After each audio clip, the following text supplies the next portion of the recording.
बिस्मिल्लाहिर्रहमानिर्रहीम। अस्सलाम वालेकुम नाज़रीन, मैं इमरान खान हूँ। एक तो इमरान खान साहब ने जलसा किया है और उसके ऊपर फीडबैक आ रहा है। उसकी तस्वीर आप देख सकते हैं, पूरे पाकिस्तान में चल रही हैं और जलसे के जो मनाज़र हैं वो भी आप देख रहे हैं। बहुत बड़ी तादाद में लोग आए। रावलपिंडी इस्लामाबाद से ज़्यादा लोग थे, कुछ लोग आसपास के ज़िला से आए हैं। एक रैली भी निकाली उसमें इमरान खान साहब ने, और उस रैली के हवाले से वज़ीर दाखिला पाकिस्तान राना सनाउल्लाह साहब का ये कहना है कि वो साबिक वज़ीर आज़म इमरान खान ने क्योंकि रैली की इजाज़त नहीं मांगी हुई थी, लिहाजा इसका भी मुकदमा दर्ज करेंगे। अब ये खालिसतन एक पॉलिटिकल एक्टिविटी है। मेरे ख्याल में सियासी मामलात के ऊपर मुकदमात नहीं किए जाने चाहिए, और ये माजी में भी अगर किसी पार्टी के ऊपर हुए हैं तो गलत हैं, और आज भी अगर होंगे तो ये गलत होंगे। सियासत करना सारों का हक है और सबको ये हक मिलना चाहिए। दूसरा, लोगों ने वैसे भी आना ही था रावलपिंडी से, तो अगर वो एक रैली की शक्ल में आए तो इससे कोई ज़्यादा फ़र्क नहीं पड़ता। और जितने भी लोग आते हैं जलसों में, जुलूसों में, वो अपने अपने जुलूस लेके जलसों के अंदर रैली की सूरत में ही आते हैं। तो ये गैर ज़रूरी है जो राना सनाउल्लाह साहब कह रहे हैं, लेकिन उनको एक पॉलिटिकल स्टेटमेंट है, उनको देना चाहिए, और वो अपनी पार्टी के लिए पॉलिटिकल स्टेटमेंट देते हैं राना सनाउल्लाह साहब। और उन्होंने ये भी कहा कि मैं फ्रेश शेल मैंने मंगवाए हैं, मैं अब इस मरतबा एक्सपायर आंसू गैस नहीं मारूंगा, ज़रूरत पड़ी तो फ्रेश जो शेल हैं आंसू गैस के वो मारूंगा। और पिछली दफ़ा जैसे उन्होंने किया था राना सनाउल्लाह ने, उसकी मिसाल कम मिलती है पाकिस्तान की तारीख में जितनी इन्होंने आंसू गैस चलाई थी। इमरान खान साहब का खिताब बहुत इंपॉर्टेंट था, इस पर मैं बात करूंगा।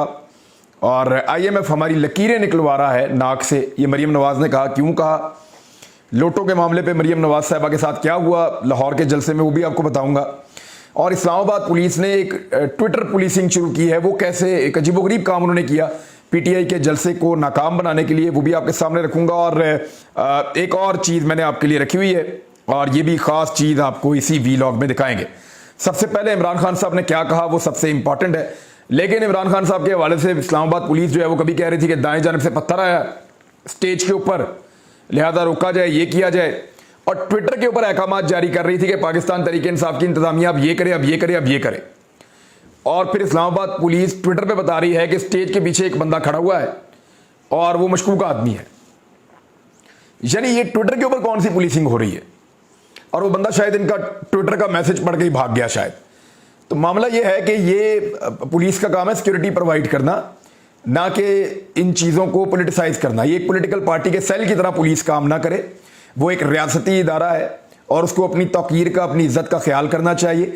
और एक पॉलिटिकल पार्टी की वफादारी में इतना आगे नहीं निकलना चाहिए गवर्नमेंट की कि वो दूसरी पॉलिटिकल पार्टी को अपना दुश्मन बना ले।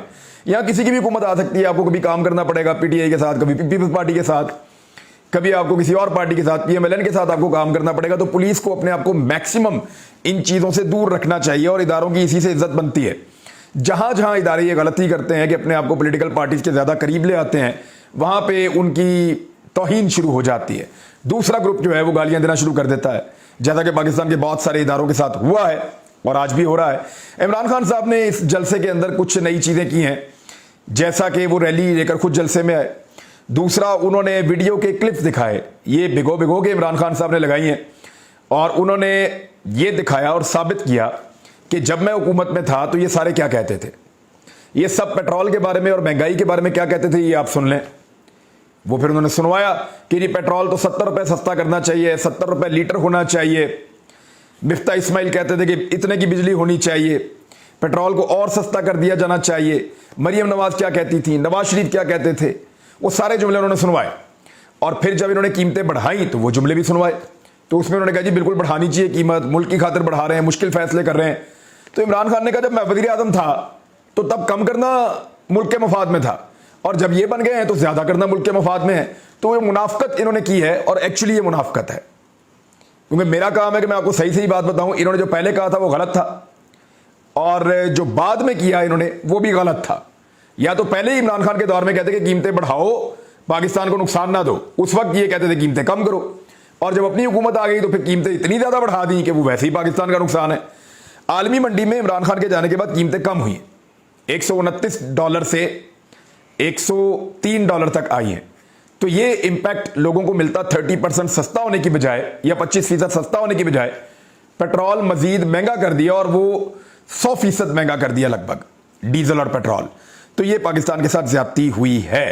इमरान खान साहब का खिताब बड़ा इंपॉर्टेंट था। उन्होंने न्यूट्रल के साथ जो शिकवा किया है वो सबसे ज़्यादा अहम हिस्सा है उनके खिताब का। उन्होंने जो बातें की वो मैं आपके सामने रख देता हूं। उन्होंने कहा कि 26 मई की सुबह मैंने धरना इसलिए नहीं दिया कि मेरी कौम और पुलिस और रेंजर्स आमने सामने आ जाते, और फौज हमारे लिए बहुत ज़रूरी है, हमारा जीना मरना क्योंकि पाकिस्तान के साथ है, हमें ताकतवर फौज की ज़रूरत है। पुलिस ने जो जुल्म किया वो सारी पुलिस ऐसी नहीं है। अगर 25 मई को जुल्म ना करते, पुलिस ये सारा कुछ ना करती, तो फिर लोग बहुत बड़ी तादाद में आते पूरे पाकिस्तान से, अवाम का समंदर इस्लामाबाद में होता और एक ही नारा लगाता, इम्पोर्टेड हुकूमत नामंजूर। आज सारी कौम देख ले कि यहाँ नहीं बल्कि पेशावर, लाहौर में 4 जगह, कराची और मुल्तान में लोग जमा हुए हैं और पाकिस्तान में हमारी कौम निकली हुई है। वाकई ये बहुत सारी जगहों पे लोग निकले हैं। मैं लाहौर का कंपैरिजन करवा रहा था, वहाँ मैंने रिपोर्टर से भी बात की, जो सोर्सेज हैं उनसे बात की, और जो विजुअल्स हैं वो भी देखे। मरीम नवाज साहिबा ने एक छोटे मैदान के अंदर, एक पार्क के अंदर उन्होंने जलसा किया है और बड़ी कड़ी सिक्योरिटी के अंदर उनका ये जलसा था और बहुत दूर दराज से पूरे शहर से लोगों को ला के वहाँ बिठाया गया था। वो सिर्फ उस हल्के के लोग नहीं थे, लेकिन पाकिस्तान तहरीक इंसाफ ने 4 जगह पे इंतज़ाम किया हुआ था लाहौर में, 4 हल्कों में, ताकि लोग वहाँ पर आकर इमरान खान की तकरीर सुने। तो उन 4 जगह पे अगर अलग अलग भी आप आवाज़ ना करें तो हर जगह पे मरीम नवाज के जलसे से ज़्यादा लोग बैठे हुए थे।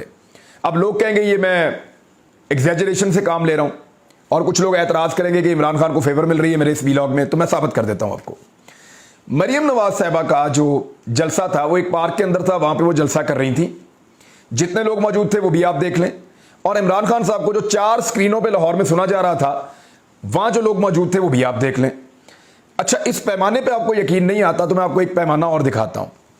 ये हमने उसी वक्त 2 स्क्रीन शॉट लिए।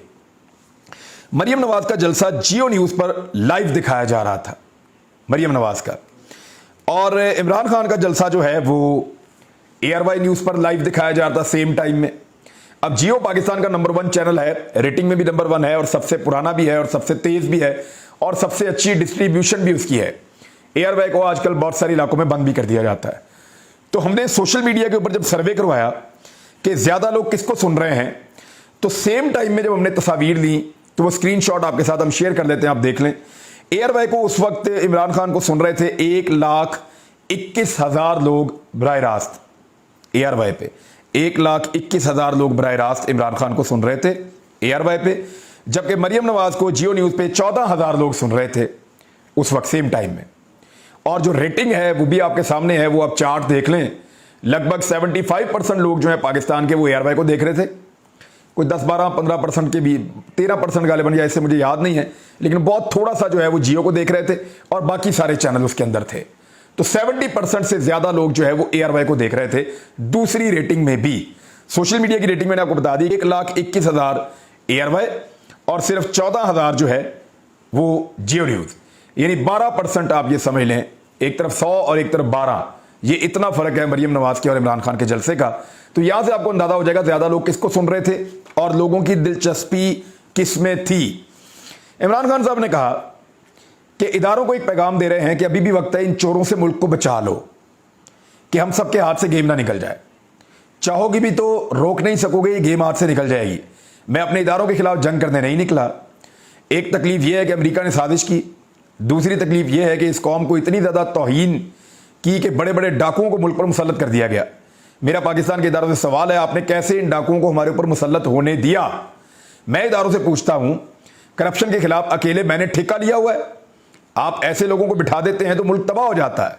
उन्होंने पहले भी चोरी की और अब दूसरा NRO ले लिया है। अब नैब में तरमीम करके 1100 अरब इन्होंने बचा लिया है। इस मुल्क के इदारों से पूछता हूं कि ये आपका पाकिस्तान नहीं है। अदलिया का काम है कानून की बालादस्ती कायम करना। मैं बड़े एहतराम से पूछता हूं कि क्या कहीं ऐसा होता है कि मुलजिम काजी बन जाए, शहबाज शरीफ FIA पर बैठ जाए, नैब पर बैठ के 1100 अरब रुपए का डाका मारे, जजिस से अल्लाह पूछेगा कि बताओ क्या आपने मेरी ज़मीन पर इंसाफ किया कि नहीं, क्या आप ताकतवर को कानून के नीचे लेकर आए या नहीं। वैसे ये बड़ी जिम्मेदारी होती है जजिस के ऊपर या काजी के ऊपर, क्योंकि जितनी बड़ी आपके ऊपर जिम्मेदारी होती है अल्लाह ताला की उतनी पूछ होती है। और जब अल्लाह ताला आपको ताकत देता है तो वो उस ताकत का हिसाब भी आपसे लेता है कि आपने उसको कहाँ पे इस्तेमाल किया है। फिर इमरान खान साहब ने कुछ पुरानी बातें हैं वो करते रहे हैं, लेकिन इदारों से उन्होंने कहा कि आपने इनको NRO लेने दिया, क्या आपको आज खुद नोटिस नहीं लेना चाहिए था, अदालत को उन्होंने कहा।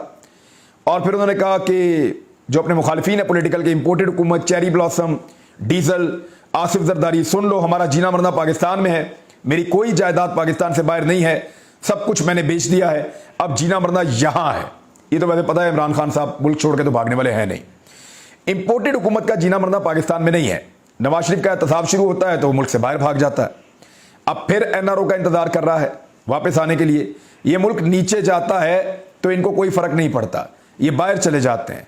जब आसिफ जरदारी इक़्तिदार में आया तो हुसैन हक्कानी के जरिए अमेरिका को पैगाम दिया कि मुझे पाकिस्तानी फौज से बचाया जाए। आखिरत में सबसे सवालात होंगे और पूछा जाएगा, अल्लाह न्यूट्रल से भी पूछेगा कि कैसे इन चोरों को कौम पर मुसल्लत होने दिया। आज छोटे चोर जेलों में हैं और बड़े चोर हम पर मुसल्लत हैं, यानी हुक्मरान बनकर आ गए हैं। फिर उन्होंने भारत के मामले में नवाज शरीफ की जो दोहरी पॉलिसी है, दोगली, वो उन्होंने बताई और मोदी से मुलाकात फौज से छुप कर की, शादी पे बुलवाया। मुझे नौजवानों को समझाना है कि हमें अंग्रेज से आज़ादी चाहिए थी। अंग्रेज के ज़माने में निज़ाम बेहतर चलता था, कानून की बालादस्ती थी। हमने इसीलिए आज़ादी मांगी कि हम अल्लाह के सिवा किसी के सामने सर नहीं झुकाते। फिर इमरान खान साहब ने कहा कि मैं चाहता हूं कि लोग जो हैं मेरे नौजवान ला इलाहा इल्लल्लाह पर उस तरह भरोसा करें जैसे मैं करता हूं, और वो ये वादा करें और वो ये इस तरह के बन जाएं कि वो किसी के सामने ना झुकें। क्योंकि मैं ज़िंदगी में किसी के सामने नहीं झुकना चाहता और मैंने ऐसा किया है, और मैं नहीं चाहता कि मेरे मुल्क के नौजवान या आने वाली नस्लें किसी के सामने झुकें। तक इतनी, अपना ख्याल रखिए, अपने चैनल का भी। अल्लाह हाफ़िज़।